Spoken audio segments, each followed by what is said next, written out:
Үш ауыз ақыл сөз. Ертеде бір байдың жалғыз баласы жылқы бағып жүрсе, бір адам келіп, «Балам, бір үйір жылқы берсең, мен саған 3 ауыз насихат сөз үйретейін» депті. Бала тұрып, «Құп, берейін, үйретіңіз» дейді. Әлгі кісі, «Балам, суын ішкен құдыққа түкірме, ертеңгі асты тастама, оң қолын төбелес бастаса, сол қолын арашасы болсын» дейді. Бала бір үйір жылқы береді. Әлгі адам жылқыны айдап өз жөніне кетеді. Кешке бала үйіне келеді. Әкесі, «Мал аман ба?» дейді. Баласы, «Мен 3 ауыз насихат сөз үйреніп, бір айғыр үйір жылқы бердім. Басқа мал аман» дейді. Әкесі ашуланып баласын қуып жібереді. Әкесінен түңілген бала жаңадан үйленген аяғы ауыр жас келіншегіне, «Сен мені күт, әкемнің бір үйір жылқысын 3 үйір жылқы етіп қайтаратындай қазына тауып қайтып келемін» деп қоштасып жолға шығады. Бірнеше күндер далада қаңғырып жүріп бір қалаға келеді. Қаланы аралап жүріп ханның ордасына кездеседі. Ханның нөкерлері мұның жат жерден келген бөтен адам екенін сезеді де жөн сұрайды. «Неғып жүрген адамсың? Жұмыс істемеймісің?» дейді. «Денім сау, неге жұмыс істемеймін? Жұмыс табылса істейін» деп жауап береді. Нөкерлер ханға келіп, «Бір жолаушы жас бала жігіт, өзі ақылды, есті көрінеді, қызметші болғысы келеді» дейді.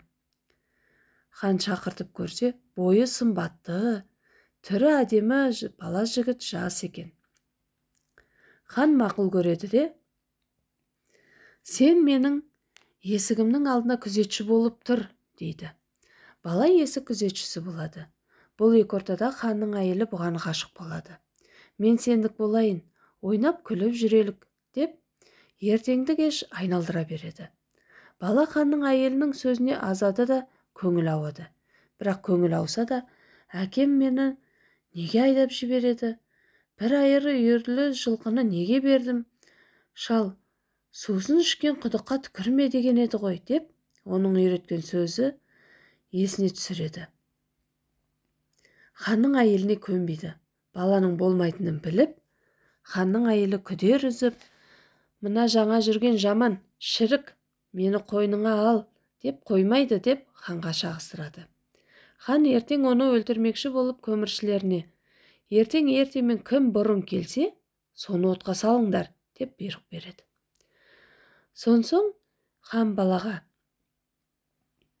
«Ертең барып көміршілерден бір қап көмір алып кел» деп бұйырады. Бала ерте тұрып, көміршілерге жүгіріп бара жатса, бір кемпір алдынан шығып, «Ей балам, дәм татып кет» дейді. «Жұмысым асығыс, ханның жұмысы еді» деп бала кете бергенде, «Балам-ау, уақыт әлі ерте ғой» дейді кемпір. Сонда баланың есіне жылқы алған қарттың насихаты түсе кетеді де, кемпірдің үйіне дәм татқалы кіреді. Сол екі арада ханның әйелі баланы бір көріп қалғысы келіп, соңынан жүгіреді. Ханның әмірін орындауға әзірленіп тұрған көміршілер жүгіріп келген әйелді ұстай алып, жанып тұрған отқа тастап жібереді. Кемпірдің үйіне тамаққа алданып қалған бала көміршілерден бір қап көмірді ала сала жүгіріп үйіне қайтып келеді. Хан оның тірі қайтып келгенін көріп таңданады. Қараса, хан ордасында әйелі жоқ. Әркімнен сұрайды, ешкім білмейді. Бала неғып аман келді деп көміршілерден хан сұратады.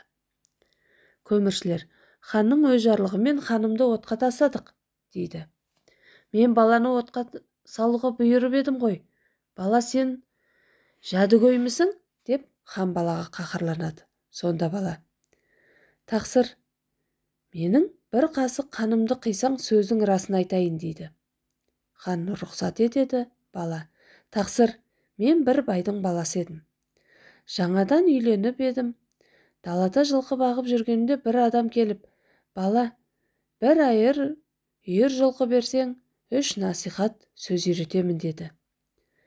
«Мақұл, бір айғыр үйірлі жылқы берейін, үйрет» дедім. Сонда әлгі адам, «Балам, суын ішкен құдыққа түкірме, ертеңгі асты тастама, оң қолын төбелес бастаса, сол қолын арашасы болсын» деп еді.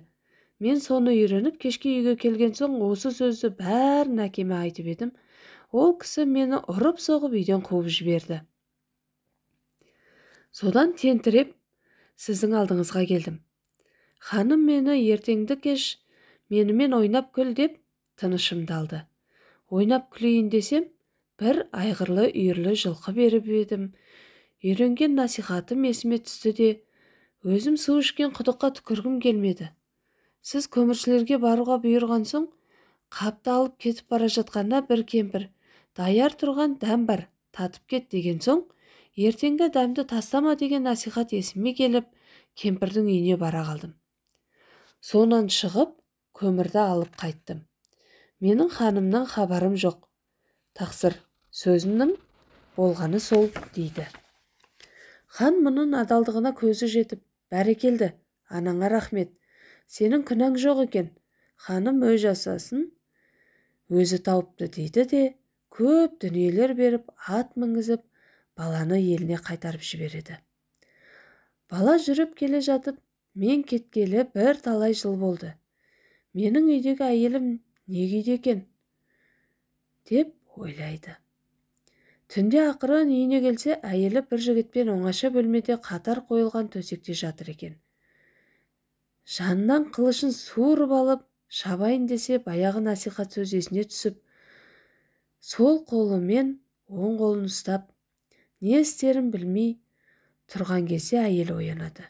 Қорқып тұра келіп өзінің күйеуін таниды. Бала ашуланып әйеліне, сенің бұл не қылғаның? Мен далада тентіріп жүрсем, сен жігітпен оңаша жатырсың. Асықпа, жазаңды беремін дейді. Сіздің мұныңыз қате, құлағыңызды салыңыз. Мен саған айтайын, мен сіз кеткенде өзіңізге мәлім жүкті емес пе едім? Кеткеніңізге 15 жыл болды. Есептеп қарасаңызшы, бұл өзіңіздің жігіт боп қалған балаңыз ғой, дейді әйелі. Әйелінің қасындағы өз баласы екенін сонда біліп, жігіт онымен құшақтасып көрісіп, әйелінен кешірім сұрап татуласады. Сөйтіп, адалдықпен мұратына жетіпті.